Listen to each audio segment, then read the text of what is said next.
Fully booked na ang mga biyahe papunta ng probinsya, pero huwag mag-alala. May dagdag na mga bus para sa mga walk-in na pasahero. Live mula sa PTEX, nasa frontline ng balitang yan si Gerard de la Peña. Gerard, kumusta ang sitwasyon dyan sa bus terminal? Julius, ganitong sitwasyon ngayon dito sa Parañaque Integrated Terminal Exchange o PTEX.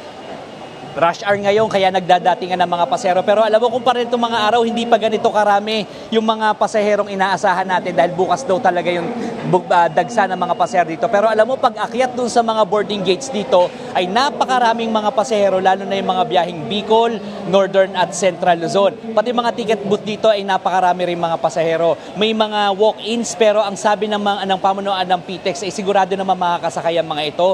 Hindi sila maituturing na chance passengers lamang dahil hindi naman sila nakadepende dun sa mga pasaherong magka-cancel lamang. Siguradong may dadating daw na bus. Kasi ang sabi ng PTEX management, hindi katulad nung nakaraang taon ay wala naman daw major road repairs ngayon, lalo na dyan sa bandang Bicol. Kalat-kalat din daw ang biyahe ngayon ng mga pasahero, kaya mas mabilis na makakabalik dito sa Metro Manila yung mga bus. At ang LTFRB ay nakahanda raw magdagdag pa ng mga special permits para may mga bus na bumiyahe at sigurado makauwi ng probinsya ang ating mga kapatid.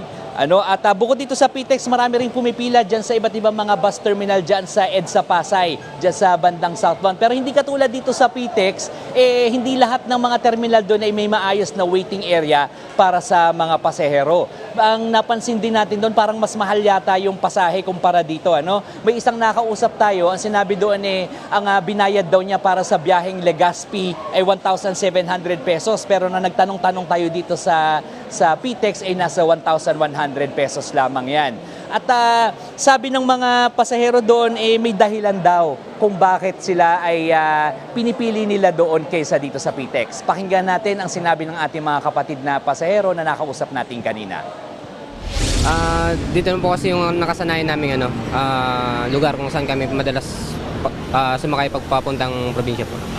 Alam ko po may PTEX po. Kaso di po ako pamilyar sa lugar na yun. Mas malapit po kasi dito at saka po doon sa PTEX marami po kaming karga, so dito na lang po kami sa malapit.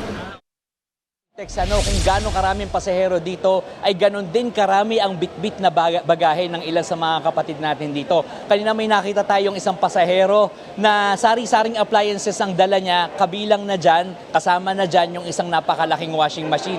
Ang sabi ng PTEX management, hindi naman bawal pero iniengganyo ang lahat na travel light, pack light lamang at siguraduhin yung kanilang bitbit ay yung kakasya doon sa compartment ng mga bus. At may paalala rin po para doon sa mga fur parents, bago ninyo dalhin ng inyong mga fur babies ay i-double check muna dun sa mga bus companies niyo kung pwede ito, at kung pwede ito ay siguraduhin naka-cage at naka-diaper para hindi makaabala sa iba pa mga pasahero. So bukas, Julius, asahan natin talagang mas maraming pasahero bukas.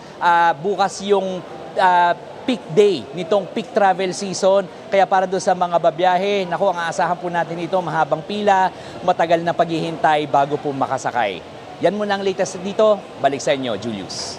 Maraming salamat, Gerard de la Peña. Mga kapatid, Julius Babaw po.